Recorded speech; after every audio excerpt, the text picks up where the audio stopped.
Hey, why don't you buy some better meat? The kids are growing after all. Well, this kind of meat is perfectly fine for my child and me. I see. Guess your taste has adapted to that, huh? What's it called? A poor man's palate? Is that a thing? I didn't know. I forced a smile to hide my discomfort. Rosaline laughed and cut in front of me to check out. Lately, dealing with this overbearing mom friend, Rosaline has become a real pain. Every time we meet, her sharp tongue seems to get worse. What should I do? I'm Alice, a 37-year-old working in the fashion industry. I got into fashion because of my hobby in bead embroidery. This job can be done anywhere if you feel like it. Even if you leave the city and move to a rural area, as long as you have the internet, there will be no problems. I moved to the countryside with my daughter Nicola about half a year ago. Following a recommendation from a senior executive at a clothing manufacturer I had worked with. They suggested moving here for health reasons, as the water and food are great. I lost my husband in a car accident 2 years ago. Since then, I've been down, and Nicola started to shut herself in her room. Thankfully, my colleagues and clients were concerned and helped us a lot. To recover for their sake and Nicola's, I decided to move. This place indeed has rich nature. I started living in a house near the mountains, far from the town center, and got my first garden. I spend my days between work, watering and weeding. Currently, I'm growing tomatoes, zucchinis, baby leaves, and various herbs. Neither Nikolai nor I are extravagant with food. Our meals mainly consist of vegetables from the garden. I grew up in a not-so-wealthy family, so I'm used to a simple lifestyle. Nicola, true to being my daughter, seems content with our modest life. She made friends quickly at her new middle school. Though still healing from losing her father, she seems to be living positively.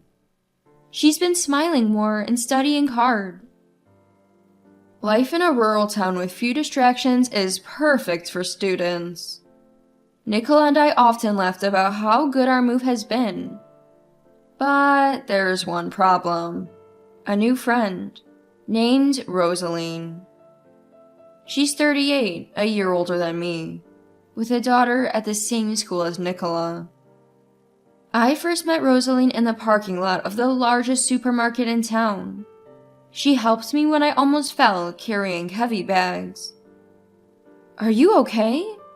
Be careful, the pavement here is old and uneven. Thank you so much, I'll be careful. You're not from around here, right? Your intonation is different.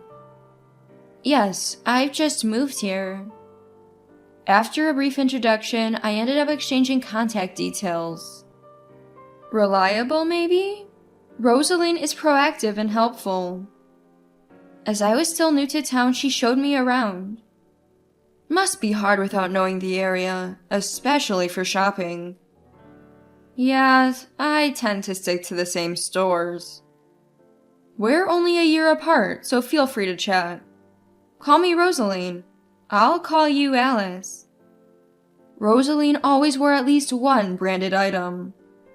Rosaline was an active person, always driving her minivan everywhere. Since our daughters attended the same middle school, she became my first mom friend in this new place. Later, I was introduced to her other mom friends. Her husband worked at the largest apparel manufacturer in the region. Apparently, he was a rising star, expected to become a department head someday, a fact Rosaline proudly boasted about. That's where her condescending attitude began, rooted in her husband's success. Her friendly and reliable facade hid a woman who constantly looked down on others. Rosaline's husband was famous among their circle for his good looks, often compared to some actor.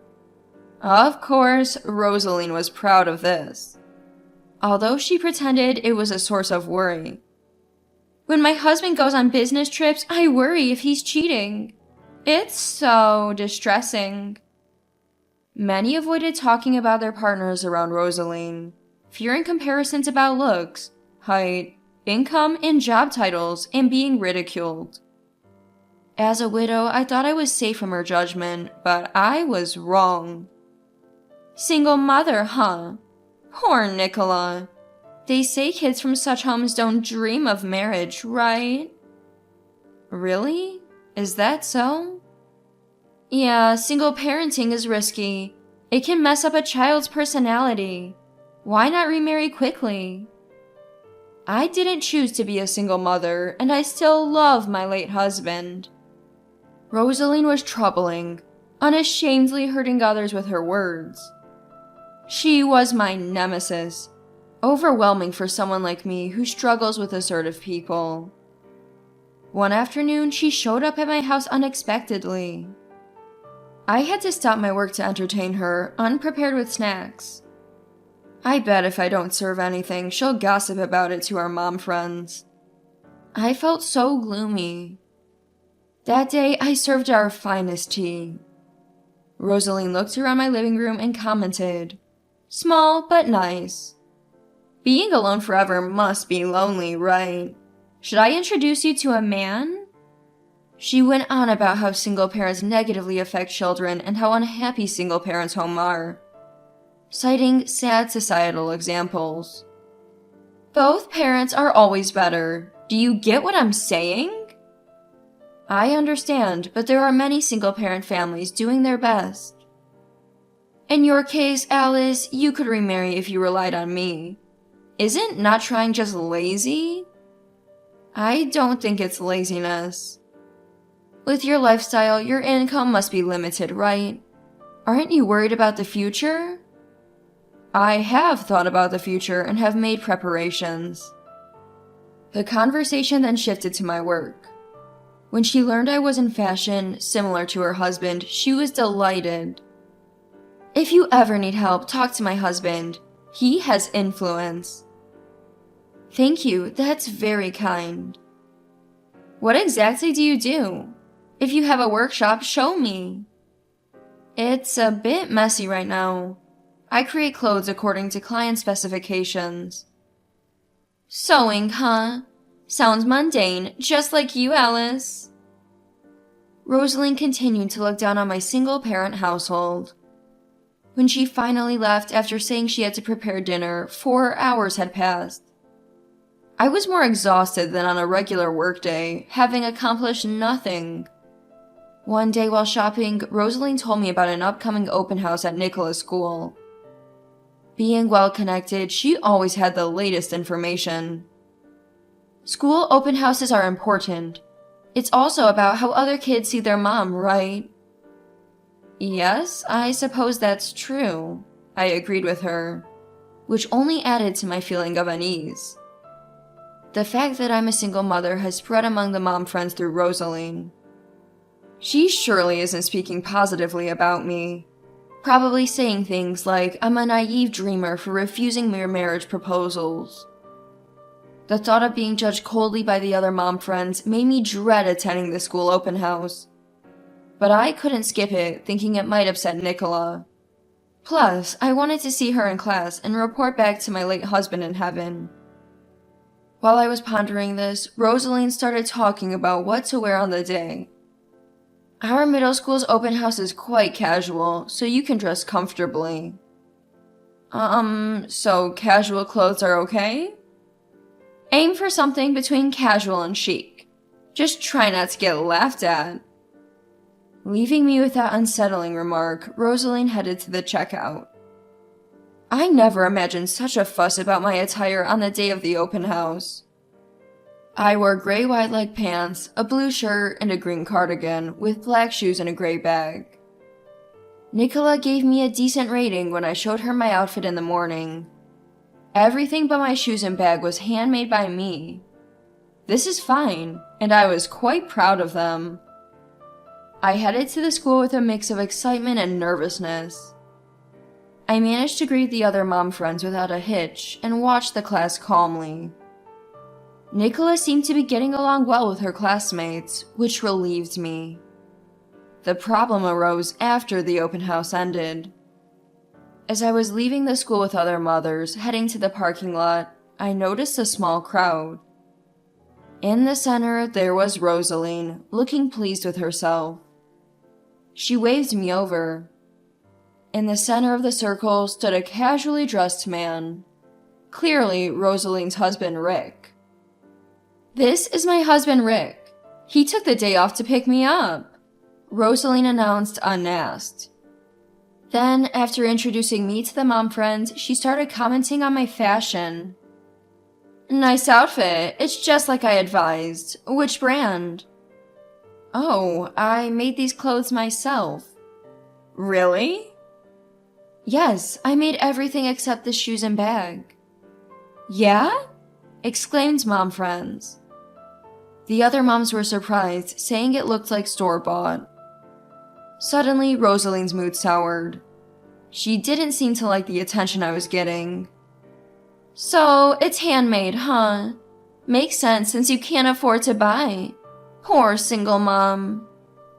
Rosaline started saying things that surprised even Rick. Once she starts talking, she doesn't seem to stop, attacking me one after another. "One has to side hustle to get by financially, and you work for a small company, right?" Yes. Sorry for working at a small company." "Hey, Rosaline, stop it." "But it's true. Alice here sews clothes, staying up late at night." "Huh? Wait. Alice, you mean the fashion designer Alice?" Rick suddenly seems to realize something, looking at me in shock. His voice and lips were trembling as he spoke. "Alice, are you the fashion designer Alice?" "Yes, that's me." As soon as I answered, Rick immediately began apologizing profusely. The mom friends were again abuzz. I was also quite surprised. "I'm so sorry, my wife was out of line." "What? Rick, what are you doing?" "What am I doing? You should apologize too. She's the designer Alice." What?" "Our brand's success is all thanks to Alice. Just apologize." I somehow calmed the two of them down. Rick continued to apologize profusely. "I'm really sorry. I'll come by later to apologize properly." "No, really, it's okay. Don't worry about it." "Alice is a famous designer?" "Stop talking now." Chastised, Rosaline shrank back, looking defeated. As Rick mentioned, I work as a fashion designer. I'm not sure if I contribute as much as he said, but my designs are quite popular. After that day, I was regarded with newfound respect. Weeks passed since that open house incident. Since then, Rosaline stopped acting so arrogantly among the mom friends. In fact, she and her family had suddenly disappeared from the town. I later learned that Rick had been transferred unexpectedly. Rosaline and her daughter left town to follow him. Naturally, the mom friends asked if I had something to do with it. I swore I hadn't and could only respond with, "I doubt it." The story of Rosaline looking down on me for being a single mother and poor quickly spread through the town, along with Rick's apology. I think those stories probably reached the ears of the upper management at the company where Rick works. Many of them have a long-standing relationship with me or are openly fans of my work. I guess Rosaline might have angered them. In any case, her departure made life in this town much more comfortable for me. Many mom friends, tired of her bragging and arrogance, expressed their gratitude to me. I continue to live peacefully in the town with my daughter. At the request of the mom friends, I started a sewing class. Slowly, I'm making more trustworthy friends, and it seems I'm becoming more integrated into this community. The Rosaline incident taught me a lot. Humility is important. Acting arrogantly like her can lead to downfall. Fortunately, many now praise me as an excellent designer. I never want to betray their expectations. Even if I become more famous, I plan to continue working diligently, without arrogance.